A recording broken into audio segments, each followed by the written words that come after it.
Dominical eu vou, são horas já.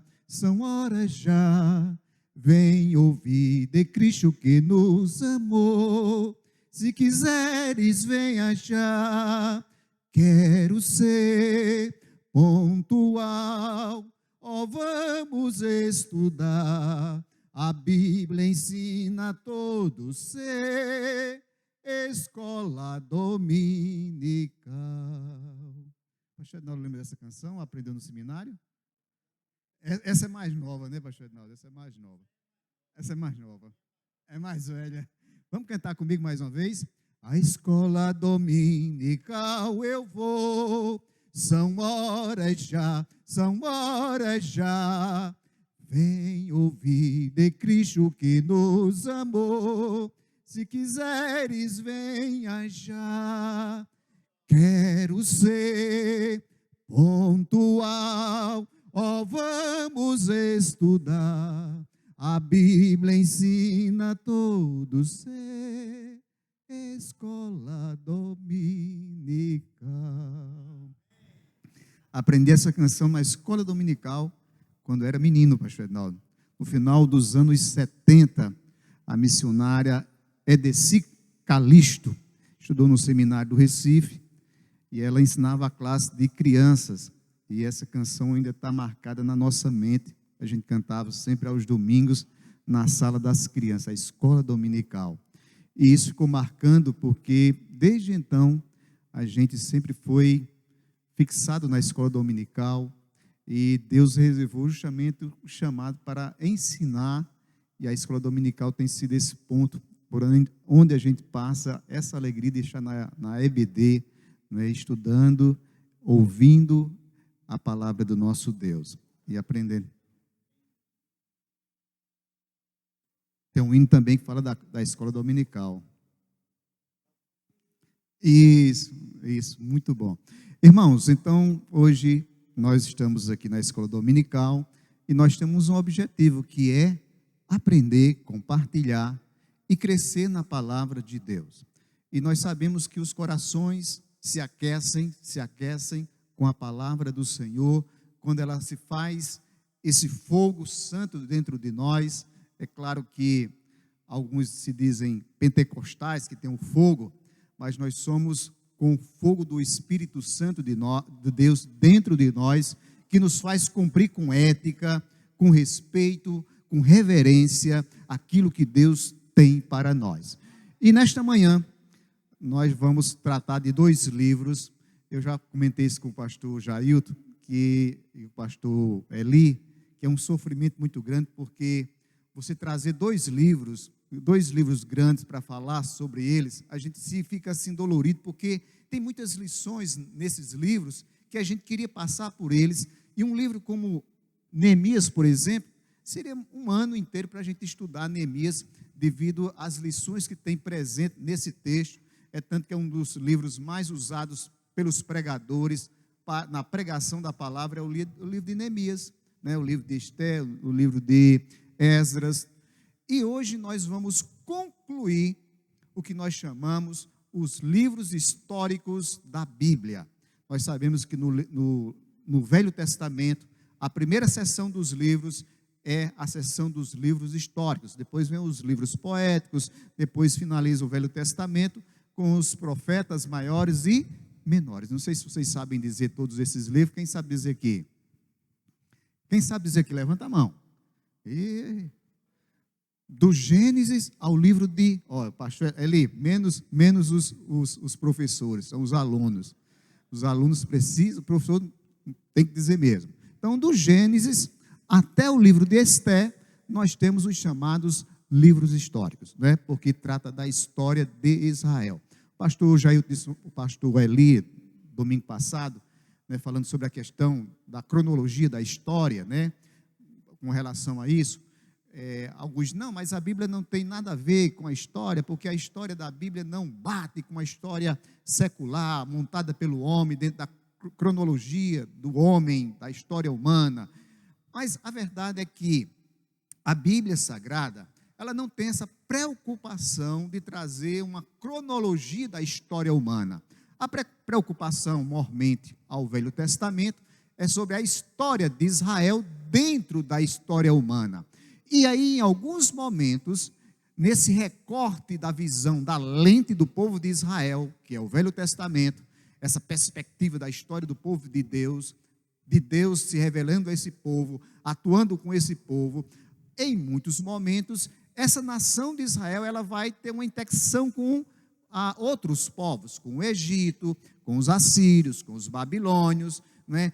Em vários momentos vai acontecer esse encontro dessas nações, de alguns momentos, e como Deus age com esse povo e o que acontece com esse povo. Por exemplo, nessa lição de hoje, já começou lá com o pastor Eli em Esdras, Crônicas, né, 1ª e 2ª Crônicas, no final o povo de Israel, das 10 tribos do norte, vão para a Síria, mas depois, em seguida, o povo de Judá vai cativo para a Babilônia. Então nós vamos ter aqui um encontro, né, num momento da história, esse encontro, essa relação de Israel com os assírios, com os babilônicos, e agora nós estamos falando sobre o Império Medo-Persa, os persas, né, na pessoa de Ciro, de Artaxerxes, Xerxes e também Dario.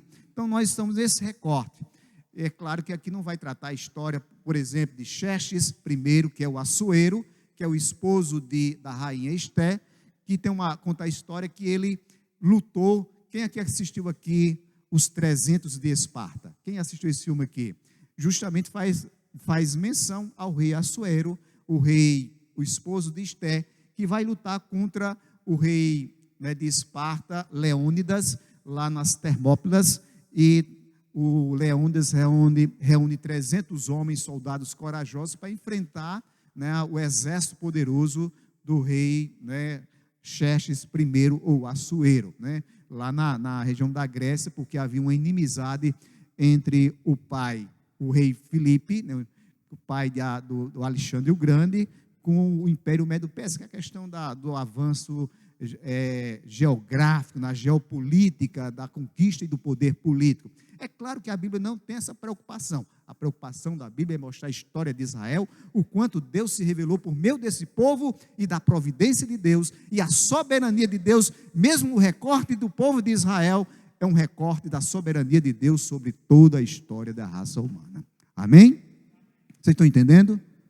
Vocês estão entendendo? Se eu perguntar, vocês falam alguma coisa? Então, bom, nós vamos falar. O tema é um panorama bíblico, Neemias e Esther. Nós vamos falar sobre esses 2 livros. E nós queremos usar 2 palavras para justamente resumir esses 2 livros, que é uma infinidade, meus irmãos, de lições que nós temos nesses 2 livros, pequeno de ser, mas que tem tem lições grandiosas. Mas eu queria tratar sobre justamente reconstrução e providência. Vou voltar aqui, volta. Eu quero voltar. Volta por aí, por favor, pastor Jair, para a cartela da página da introdução, antes do versículo, não sei por que está. Bem, nós temos, para esse tema de hoje, nós temos 2 versículos chaves. Deixa eu ver se passa isso aqui. Ele não está passando para mim. O primeiro versículo é: então eu lhes disse, vocês estão vendo a situação terrível em que estamos? Jerusalém está em ruínas. Parou? Bem, reconstrução e providência. Reconstrução é a palavra que nós vamos utilizar para o livro de Neemias. O livro de Neemias trata de reconstrução. E aqui é preciso fazer uma ementa, um resumo do livro de Neemias. Neemias começa com um cara que está... voltou. Eu vou voltar para a página... Isso aí. Então, Neemias, vamos fazer aqui um resumo bem rapidinho do livro de Neemias. Neemias, um livro pequeno, mas é a história de um sujeito que está no palácio do rei. Ele é copeiro do rei Artaxerxes, e ele, então, recebe alguns dos seus conterrâneos da terra dele, que chegam lá e dizem: olha, como é que está lá a nossa terra? Quem não ama a sua terra aqui? Eu sou lá de Brejo dos Santos, lá do sertão da Paraíba. Quando eu vejo um conterrâneo, a primeira coisa que eu pergunto: como é que está Brejo dos Santos? Como é que está a família lá? Tem chovido por aí? Porque chuva lá no sertão é uma coisa preciosa. tem chovido por aí? E a gente pergunta, como é que está a família? E fulano de tal, como é que está? Está de saúde, está bem? Mas chegou então os conterrâneos de Neemias lá no palácio. E ele disse, como é que está lá, nossa terra, tal? Está horrível. Os muros derrubados, tudo feito cinzas, está tudo destruído. É uma situação deplorável, os nossos conterrâneos numa situação muito difícil. Então Neemias ficou tocado no coração.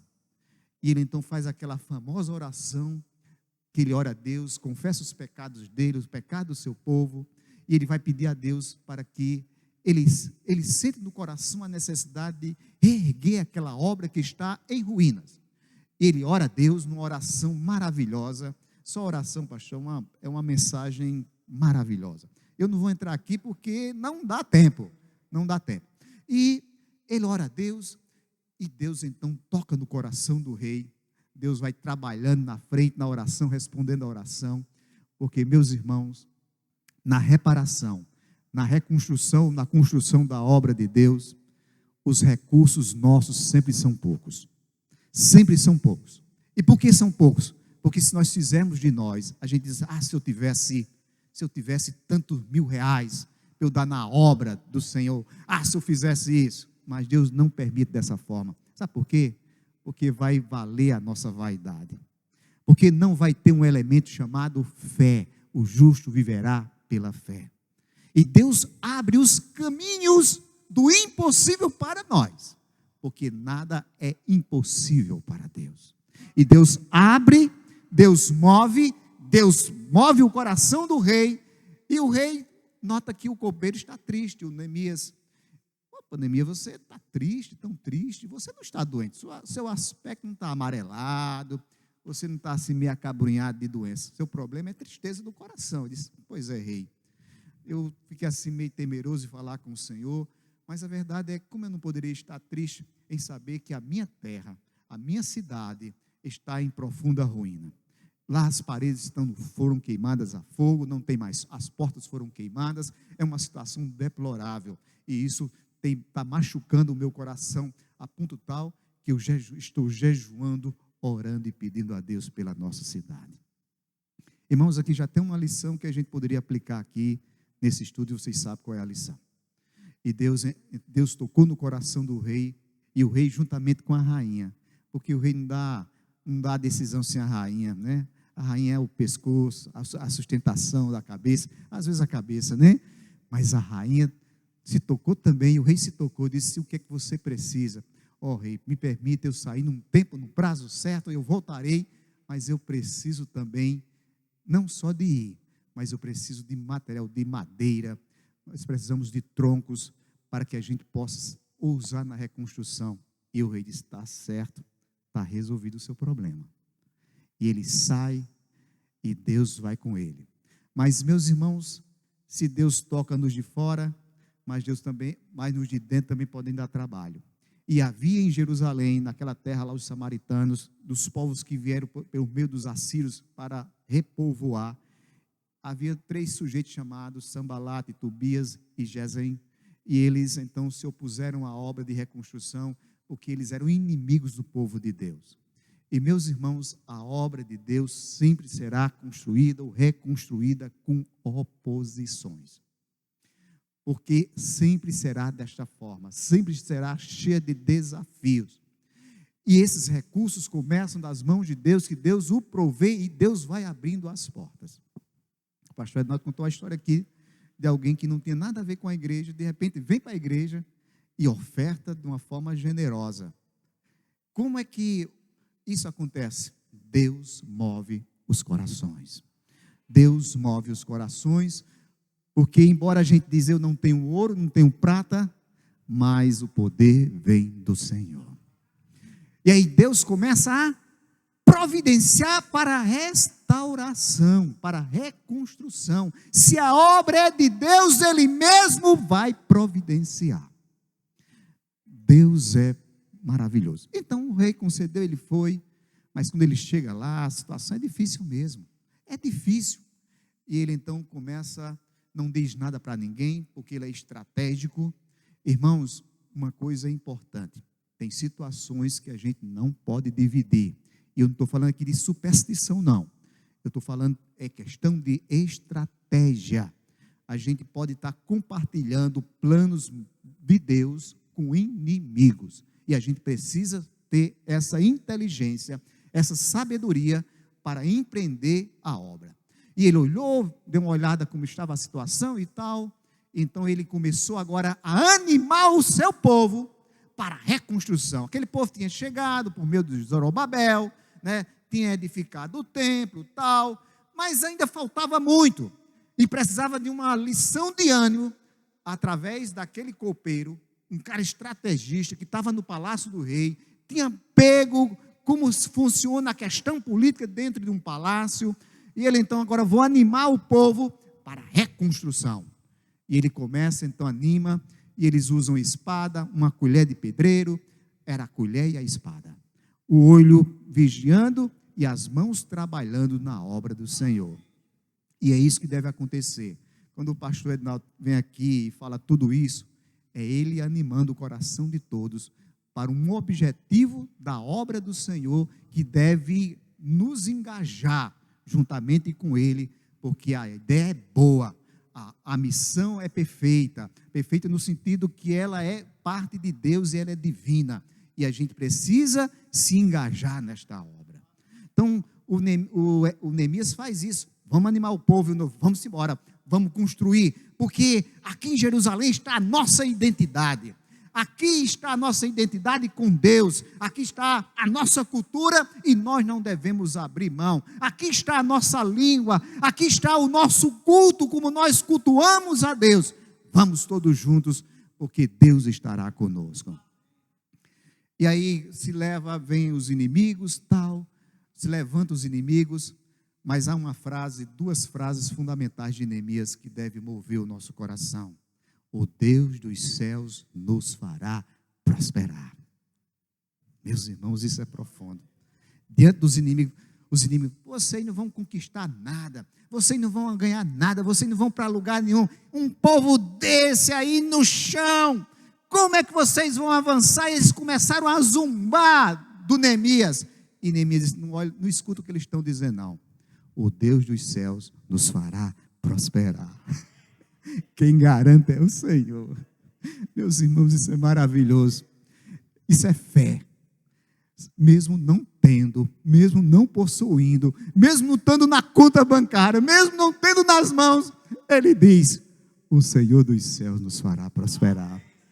Isso é coisa maravilhosa, meus irmãos. O Neemias Aí depois, chega lá os caras, dizem, e eles estão construindo, e os inimigos lá, o Sambalate, o Tobias, o Gesem, ele diz, olha, essa construção, como é que poucas pessoas vão fazer nesta obra, reconstruir toda essa muralha, uma imensidão de muralha, como é que esse povo vai construir? Pouca gente.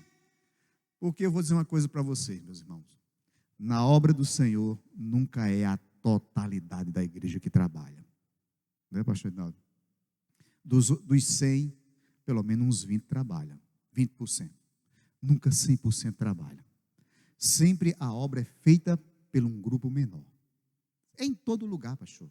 Eu já conversei com outros pastores, sempre é uma minoria que está engajada. Tem aqueles que estão, mas eu estou falando dos que estão mais próximos, dos que estão lutando diretamente. E eles dizem, pouca gente, pacos, ali servindo, não vai construir nada, não vai para lugar nenhum. Aí vem o Tobias diz, tá, e aí quando construir uma raposa, quando subir nessas paredes, vai cair tudo, porque é uma obra mal feita. Aí o Neemias diz, a alegria do Senhor é a nossa força. Meus irmãos, a obra, ela é feita pela providência de Deus, mas ela envolve a nossa fé, e envolve o nosso entusiasmo. A alegria do Senhor é a nossa força. Aí o pastor diz, pessoal, vamos construir a oferta aqui, nós precisamos avançar, construir para cá. Eita, pastor Ednaldo, está falando dinheiro. Como é que eu vou fazer? Isso é uma coisa muito distante. Como é que nós vamos conseguir isso? Mas Neemias nos dá uma lição. A alegria do Senhor é a nossa força. A alegria do Senhor é que nos move nesta obra dele. Vamos dizer comigo, meus irmãos? A alegria do Senhor é a nossa força. Paulo diz: alegrai-vos no Senhor. Outra vez vos digo, alegrai-vos no Senhor. Isso é maravilhoso. Então, ele reconstrói, 52 dias para aquela construção, mas Neemias vai encontrar problemas dentro daquele lugar. Não só os problemas de fora, mas o povo estava empobrecendo seus irmãos. Não dividia com os irmãos, pelo contrário, estava emprestando e tomando com usura, cobrando juros, e parte dos irmãos estavam pobres, e aquele povo que tinha sido escravo lá na Babilônia, que voltou pela graça de Deus, né, como Deus prometeu a Jeremias, 70 anos depois do cativeiro eles voltariam. Aí eles chegam e agora estão escravizando o próprio povo, pastor Edinaldo. Aí Neemias chega brabo. Como é que vocês fazem isso? Devolvo os juros, devolvo as terras que vocês tomaram, os filhos. Vamos recompor essa questão social aqui. Havia também os casamentos mistos, que ele vai combater, de forma que ele convoca o Esdras do livro anterior, e agora eles promovem a leitura da palavra de Deus, porque, meus irmãos, a obra só tem sentido, a reconstrução só tem sentido quando a palavra de Deus é o centro dela. É a bússola deste empreendimento. Esta obra aqui, a bússola dela é a palavra de Deus. Qual é o objetivo dela? É que este lugar seja um lugar de reconstrução de corações e de vidas, conforme a palavra de Deus. Deixa eu passar para cá, agora eu vou o resumo de Esther. Não, depois eu chego no resumo de Esther. Temos 2 versículos chaves, porque do que a gente já falou, esse é o Neemias vai falar. Então eu lhes disse: vocês estão vendo a situação terrível em que estamos? Vocês não estão se importando, não é? Vocês estão vendo a situação que está acontecendo? Você não se dói diante de uma realidade como esta? Você não se dói? E ele diz: e suas em que estamos, Jerusalém está em ruínas, as suas portas foram destruídas pelo fogo. Venham, vamos reconstruir o muro de Jerusalém, para que não fiquemos mais nessa situação humilhante. Olha o apelo de Neemias diante do seu povo. Eu fico imaginando o coração de Neemias. Eu não sei se esse apelo foi em choro profundo, mas eu sei que esse é um apelo profundo ao coração de que alguém que está totalmente tocado com a realidade do seu povo. Mas ele diz, aí Esther diz o quê? Que é Mardoqueu que fala: pois se você ficar calada nesta hora, socorro e livramento surgirão de outra parte para os judeus, mas você e a família de seu pai morrerão. Quem sabe se não foi para um momento como este, Esther, que você chegou à posição de rainha. Mardoqueu, com muita sabedoria do céu: olha, você não está aí por acaso não. Deus constituiu você para uma grande missão de salvamento e livramento do seu povo. E se você negligenciar, Deus levantará outros que farão esta obra, mas Deus fará esta obra para livrar o seu povo. Ele recoloca a gente dentro da situação. Deus é todo poderoso. Deus realiza com soberania todo o seu propósito, mas nós somos seus instrumentos nessa obra. E eu não posso ser negligente, eu não posso deixar, porque Deus, se eu não quero, se eu não vou fazer, Deus levantará outro no meu lugar e dará a alegria de fazer o que Deus propôs no seu coração. Deixa eu passar aqui. Opa, pode passar por aí, Jailton? Pastor Jailton. Ele não está passando. Opa. Contexto histórico, pode passar. Eu não estou conseguindo por aqui.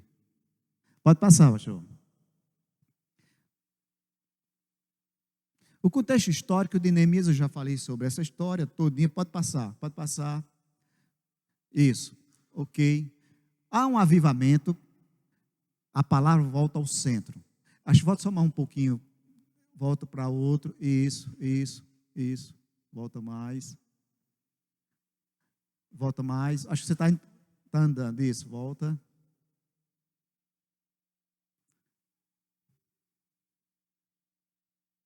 Acho que você está andando para frente, está andando na sequência. Pronto, deixa aí. Isso, ok. A reconstrução é espiritual. Exploração dos pobres, a corrupção, o abandono da lei, os casamentos pagãos. Essa aqui é a reforma interna espiritual. Não era apenas reconstruir os muros de Jerusalém fisicamente porque estavam no chão, mas a maior necessidade era reconstruir os corações dos homens e da sua nação. E aí vem essa proposta. Muros sem santidade não sustentam uma nação, porque feliz é a nação cujo Deus é o Senhor.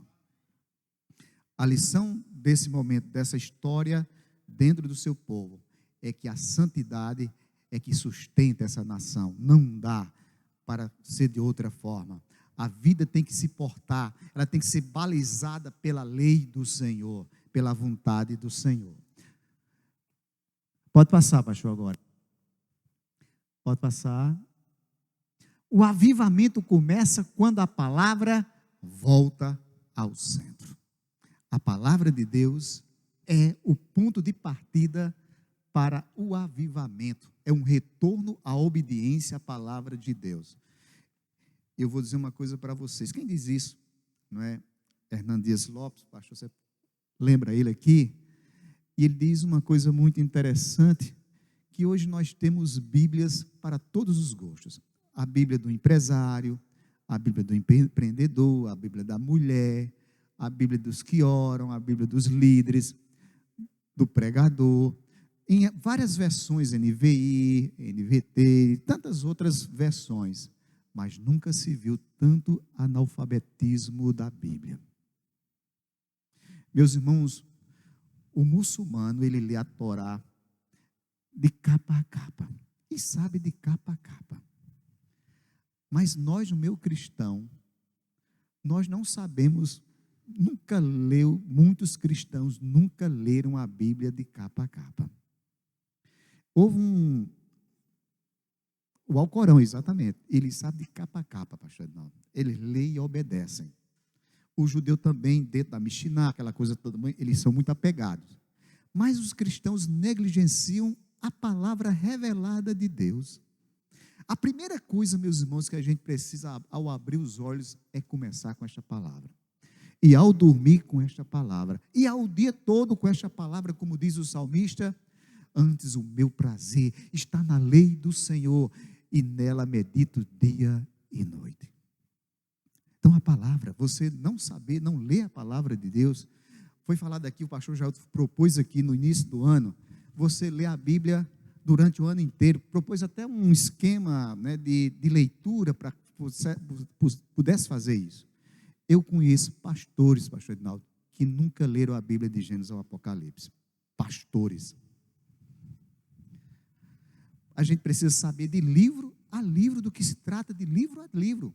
E não é para vaidade pessoal não, meus irmãos. É para o nosso crescimento. Porque o salmista diz, lâmpada para os meus pés é a tua palavra e luz para o meu caminho.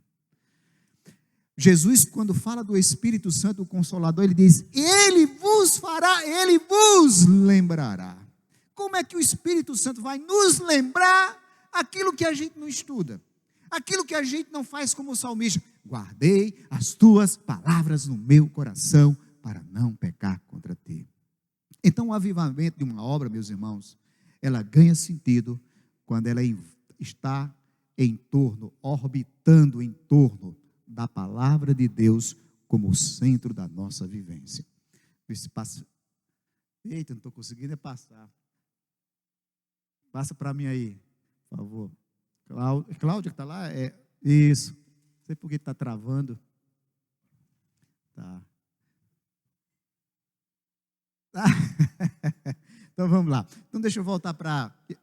Então, o Neemias, ele é caracterizado por isso aí. É um cara que ele prefigura Cristo, porque ele intercede, ele parte para a reconstrução e essa coisa toda.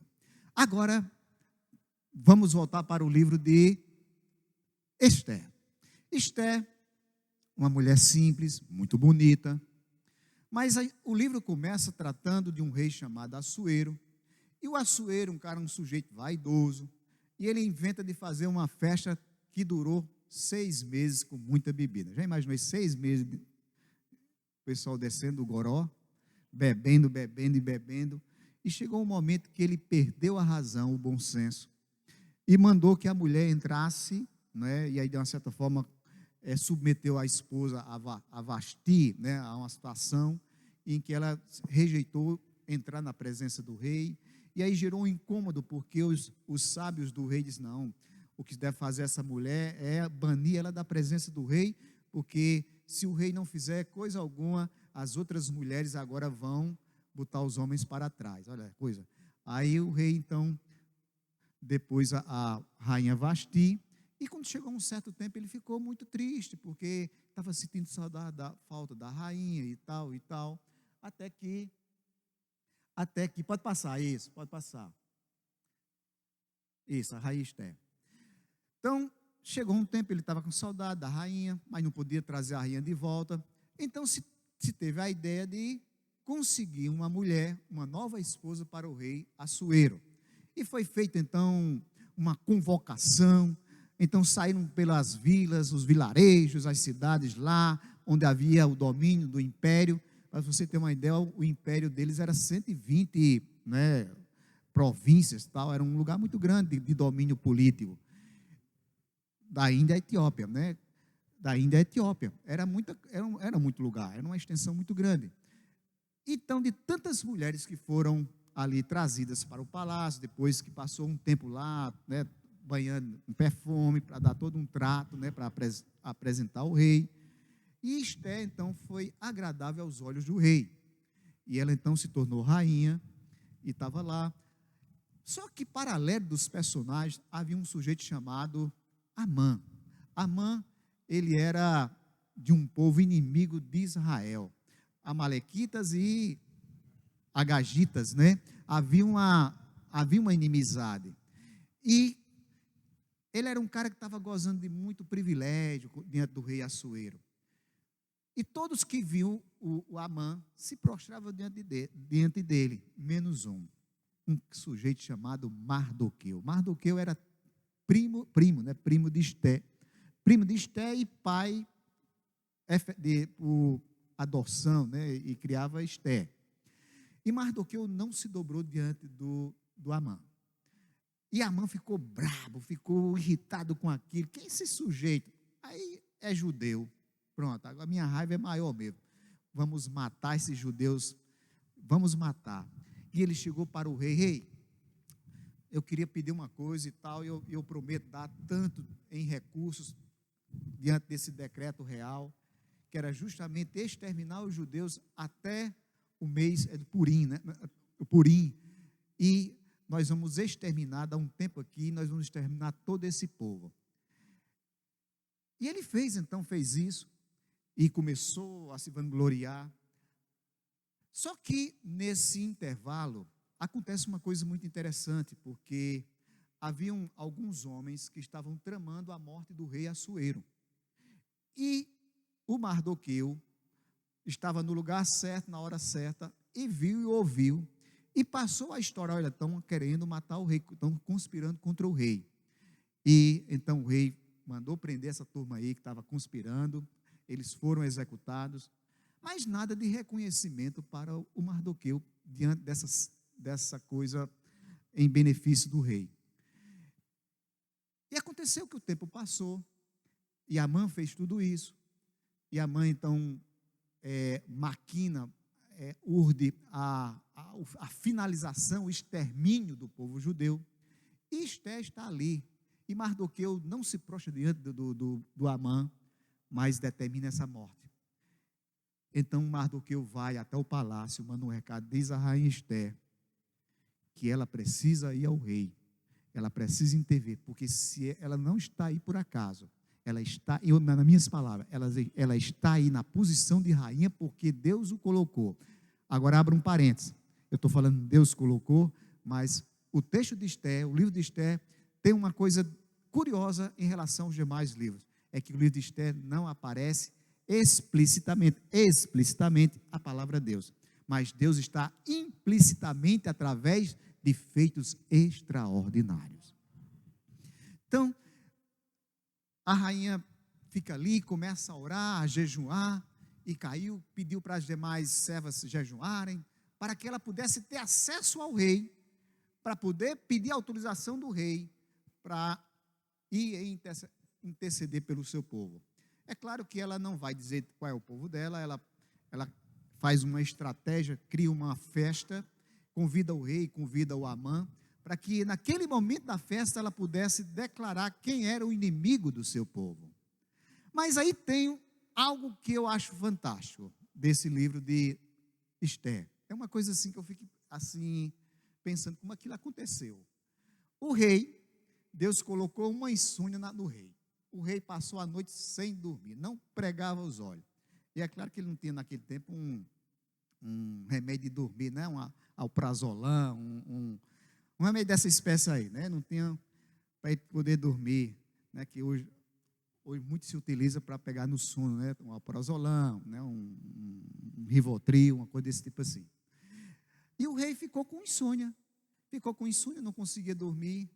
E o rei poderia ter dito assim: ei, eu estou com insônia mesmo, não estou conseguindo dormir, vamos fazer uma festa aqui no palácio aqui, eu gosto de festa mesmo, vamos trazer aqui as bailarinas, as dançarinas, vamos trazer aqui os bobos, vamos fazer aqui uma festa aqui para ver se eu passo o tempo.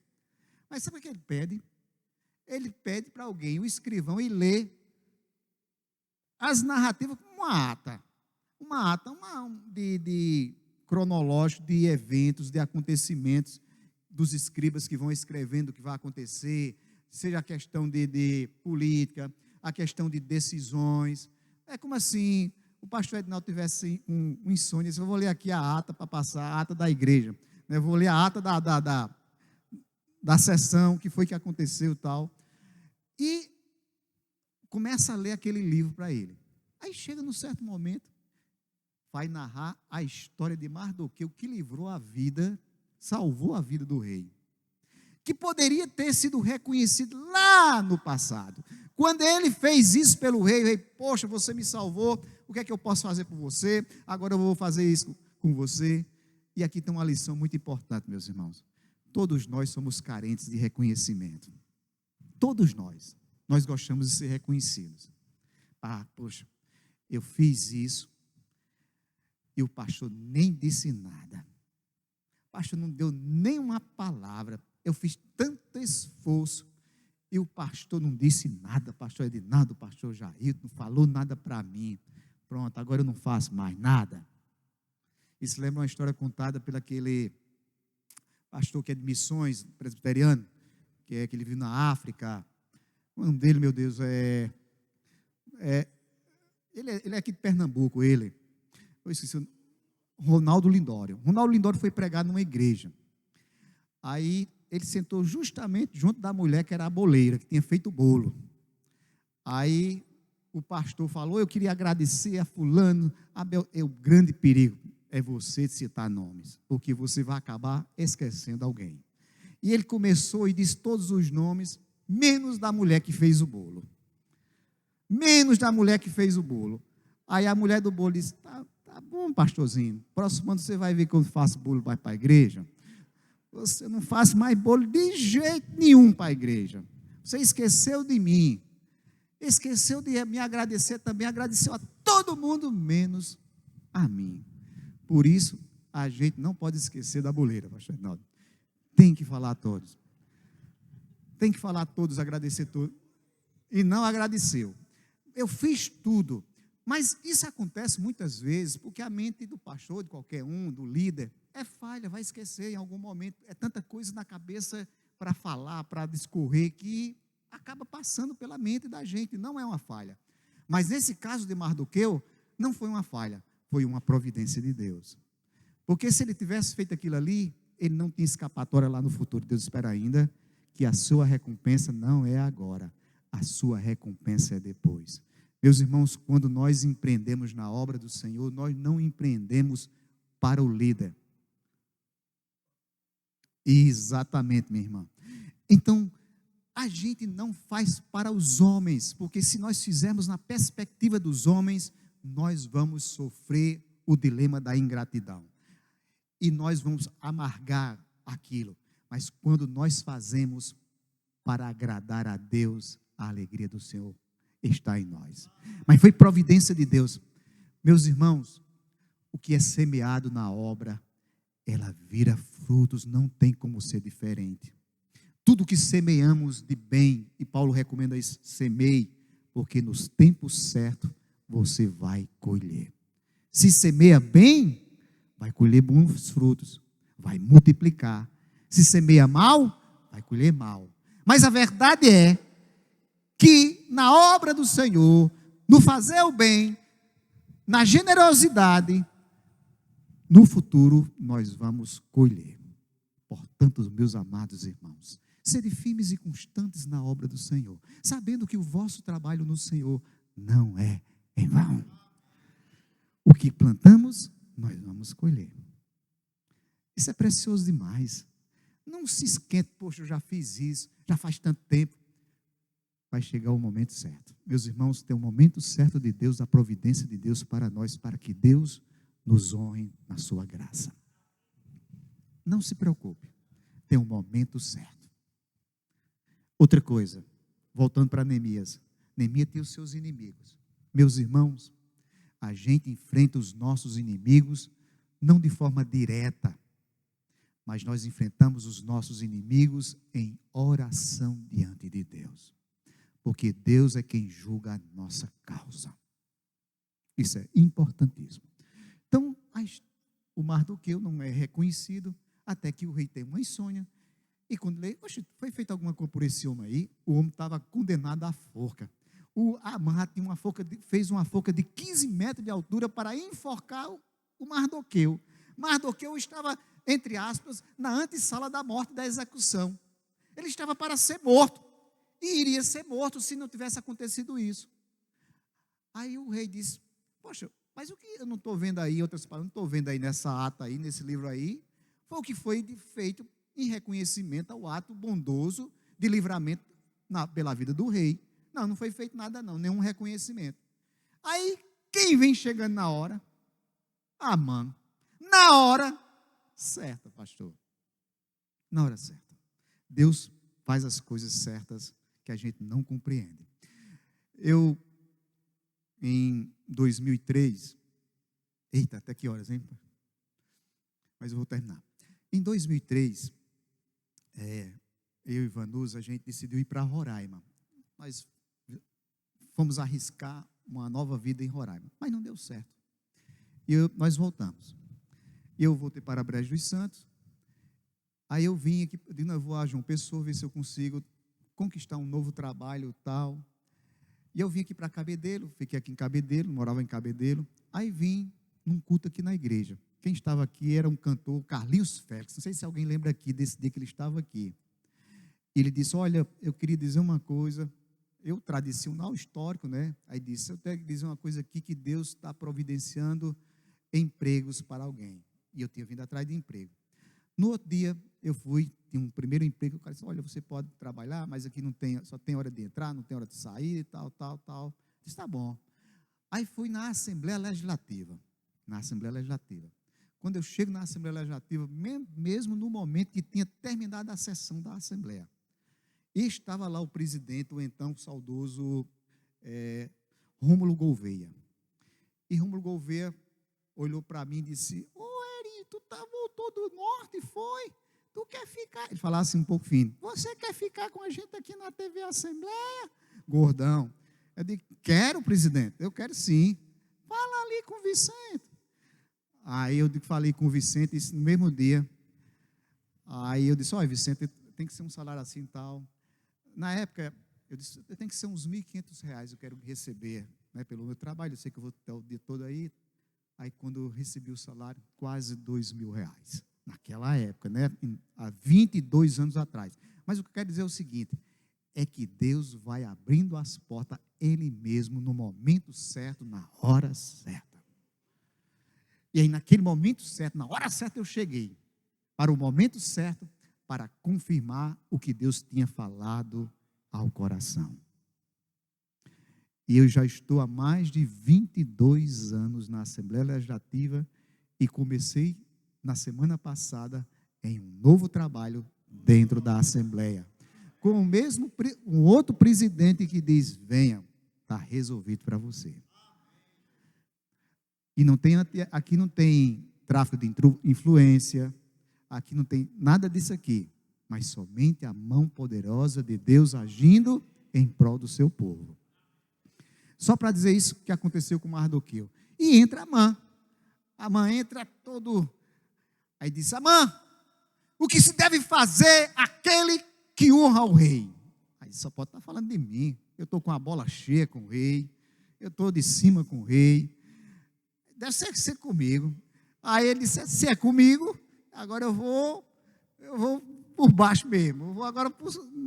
Vou dar certo. Rei, a quem honra o rei, o Senhor deve honrar da seguinte forma: que bote um alto funcionário aí do rei, que monte a pessoa no cavalo do rei, montar na montaria do rei, e que ele saia no meio da rua. Assim se faz aquele que beneficia, o que agrada o rei, ou sei lá, uma coisa desse tipo assim. Aí disse, pois faça de forma imediata, pega o cavalo do rei, as vestes reais, e pega Mardoqueu que está lá, e assim faça. Meus irmãos, mandou ele fazer, o Amã fazer. Amã queria era o reino. Amã era um traidor do reino. Ele queria era o rei, a posição do rei. Aí o rei disse, vá, você mesmo e faça. Meus irmãos, o cara saiu envergonhado. Uma justiça poética. Ele saiu assim, meus irmãos, aquele que não se dobrou diante de Amã. Meus irmãos, o servo de Deus, a serva de Deus, não pode se dobrar diante do mundo, porque Deus está conosco. A gente não deve cair diante dos nossos inimigos e fazer aquilo que o inimigo quer, porque nós somos do Senhor. Nós nos identificamos com o Senhor. O pastor Ednaldo contou aqui uma história aqui no início. Eu sou um crente, eu não sou católico, eu não confesso aos homens, eu tenho a minha fé, a minha convicção.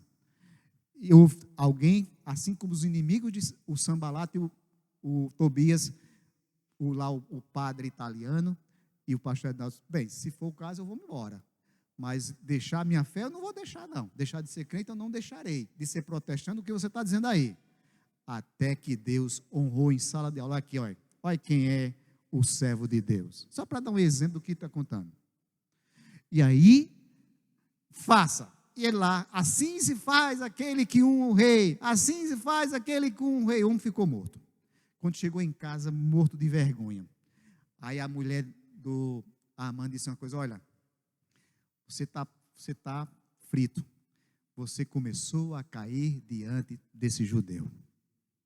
E o resultado final é que ele caiu, foi morto na própria forca de 15 metros que ele preparou para Mordecai, e Deus fez justiça ao seu povo, concluindo com a festa chamada a festa do Purim, em que o povo de Israel até hoje, até os dias atuais, celebram essa vitória lá em Assuero, na festa do Purim.